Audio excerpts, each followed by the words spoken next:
David Bernardo li lliura ara el premi a Mercè Guiu Ferran, guanyadora d'aquest premi de prosa del Roc Coronat d'aquesta edició. Moltes gràcies al senyor Bernardo per donar aquest premi. Pot tornar... Sí? Perfecte, pot tornar al seu seient Mercè.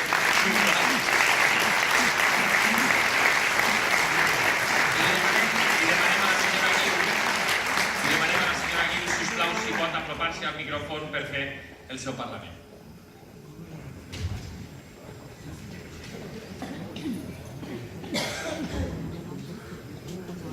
Bona nit. Ha estat una sorpresa, no sabia que havia de parlar.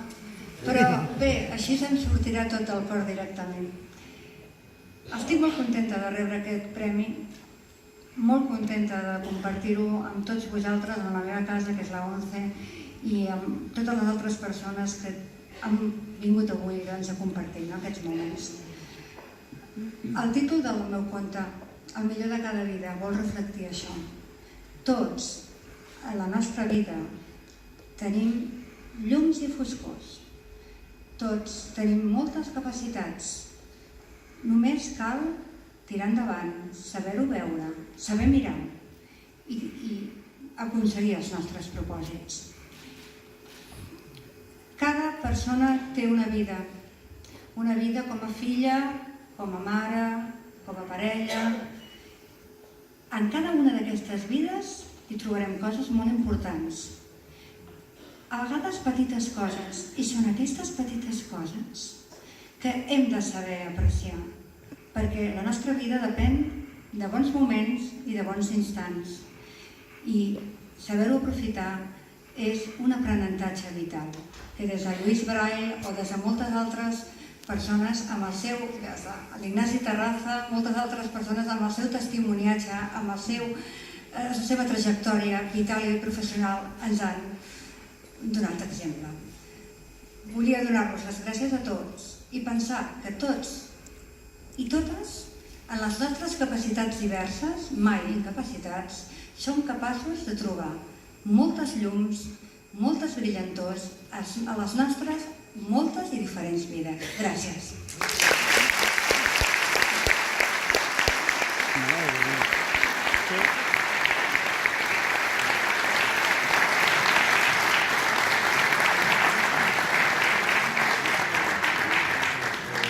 Moltes gràcies, senyora Mercè Guiu.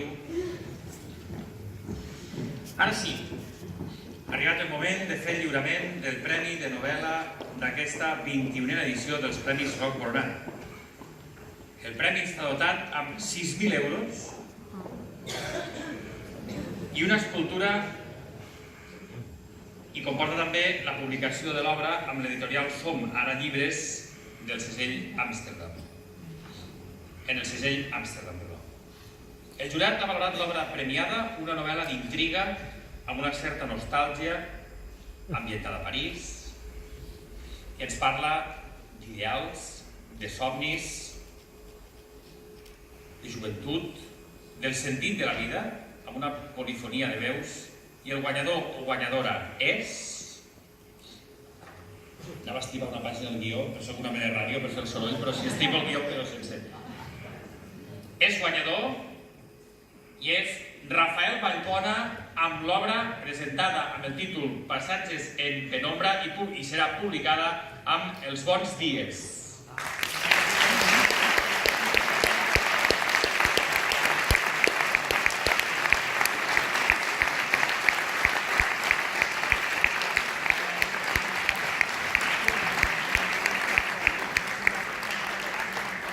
Antes d'escoltar el senyor Rafael Vallbona, deixin que us el presenti. El Rafael Vallbona va néixer a Barcelona l'any 1960, és escriptor, periodista i professor a la Facultat de Comunicació Blanquerna. És autor d'una 60ena de títols entre poesia, novel·les per a joves i adults, assaig i viatges. Vallbona ha obtingut premis com els Jocs Florals de Barcelona del 1999, el Ramon Muntaner de novel·la juvenil del 2001 o el Néstor Luján de novel·la històrica. El 2017 guanyava el darrer i més important premi, el Sant Joan de novel·la. Col·labora també, Rafael, al Mundo a Descobrir Catalunya i a diversos mitjans digitals. Preguem al senyor Vallbona que s'acosti a l'escenari a recollir el seu premi i, si us plau, demanem que s'apropi també a l'escenari la directora general de Política Lingüística de la Generalitat de Catalunya, senyora Esther Franquesa, qui farà l'entrega d'aquest guardó. Fora aplaudiments, sisplau.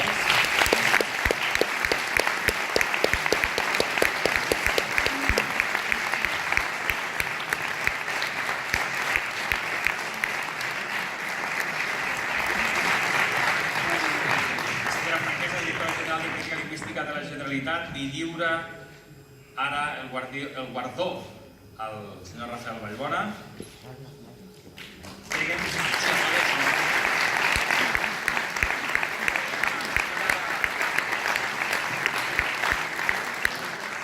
a la senyora Franquesa que es quedi amb nosaltres a l'escenari, sisplau, mentre li oferim els micròfons al guanyador d'enguany de la categoria de novel·la del Roc Coronat. Senyor Vallbona, sisplau.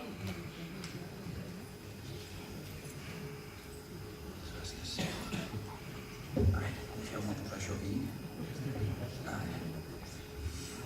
Gràcies.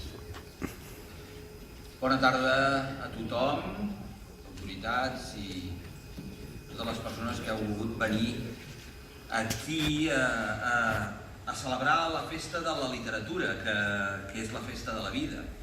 I a mi aquestes coses, que soc una mica sentimental, no sé si és l'edat, la veritat és que sempre m'emocionen molt. Jo, que puc ser bastant descarat per les coses, després en aquests moments em quedo una mica així. Bé, 2 minuts només. En primer lloc, deixeu-me que us faci 5 cèntims d'aquests bons dies. Els bons dies és una novel·la sobre el món que desapareix. El món que desapareix, que és el meu món, perquè jo soc del segle XX. Al segle XXI m'hi toca viure per una qüestió biològica, però jo soc del segle XX, amb ell vaig néixer i és aquest món el que portaré sempre. Aquest món que desapareix era el món que jo coneixia, que jo i que les nostres generacions coneixíem, i ara se'ns obre un món incert, complex, difícil d'entendre i que crec que majoritàriament no podrem arribar a abastar, a comprendre, perquè se'ns escapa. I això que jo sóc una mica impostor, perquè com que ja fa anys que per un accident estrany faig classes a la Facultat de Comunicació de Blanquerna, del qual n'estic molt orgullós, després diré exactament per què, sembla que estar en contacte amb joves estudiants doncs et fa estar allò, dius, no, jo soc del temps d'avui perquè... No és veritat, és una impostura, no l'entenc i ja he decidit que millor no l'entendré mai i així ho deixem córrer i gràcies a això puc fer novel·les. Són 3 personatges que viuen entre la tardor de 2017, uns moments realment tràgics per la història contemporània del nostre país, uns moments en els quals jo crec que majoritàriament tots vam entrar en un col·lapse intel·lectual que ens va deixar immobilitzats, que ens impedia. En parlava no fa gaire amb el meu estimat amic Joan Pere Viladecans arran d'alguns dels seus articles publicats en aquells dies a La Vanguardia, que es va estar 2 mesos que no podia ni agafar un estri, ni pintar, ni agafar una fulla en blanc. Són aquells dies el motor d'on arrenca aquest relat, però aquest relat viatja l'any 1980, viatja a París, una ciutat que podria ser la meva ciutat, malgrat que la meva ciutat és Barcelona, però que podria ser la meva ciutat i és una recerca d'aquell temps que passa, i com que passa és evanescent i no es troba. No es troba, i això no és cap drama, i jo explico el final per no fer un spoiler. Ara us he deixat amb la cosa així. Val la pena dir que faig una nota a peu de pàgina només, que com si hagués estat és un atzar, però en aquesta novel·la hi ha un episodi en què els protagonistes van escoltar, el Duc de Lombard van escoltar un concert de Michel Petrucciani, cosa que m'ha fet molta il·lusió quan he sabut que l'Ignasi Terraza tocaria avui, perquè així hem establert una mena de corrent no escrit entre la música i la meva novel·la. I ja està, no m'enrotllo més. Només 2 coses. És que tinc una especial il·lusió amb succeir com a guanyador d'aquest premi a l'Anna Ponsoda, perquè l'Anna Ponsoda va ser estudiant meva a la Facultat de Comunicació, aquest món és petit, i succeir-la fa bo aquella frase que diu que l'alumne sempre supera el mestre. Tot i que no sé si vaig ser capaç d'ensenyar-li gran cosa, però bueno, en fi, es va fer el que es va poder. I una darrera cosa, una petita reflexió només des de l'altra banda, és a dir, des dels que hi veiem, encara que com jo ja comença la cosa a anar una mica de mal borràs, ja fa temps.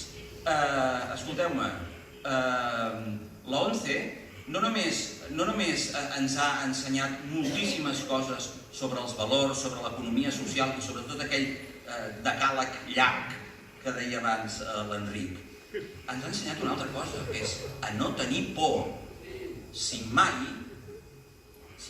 ens quedem sense veure-hi. No tenim por perquè sabem que darrere nostre, com una mena de Big Brother, tenim aquesta, més que organització, aquest enorme col·lectiu de persones que sabrà reconduir-nos, per exemple, vers el camí de la cultura i en aquest cas de la literatura. Ja us ho dic, és una simple reflexió des de l'altra banda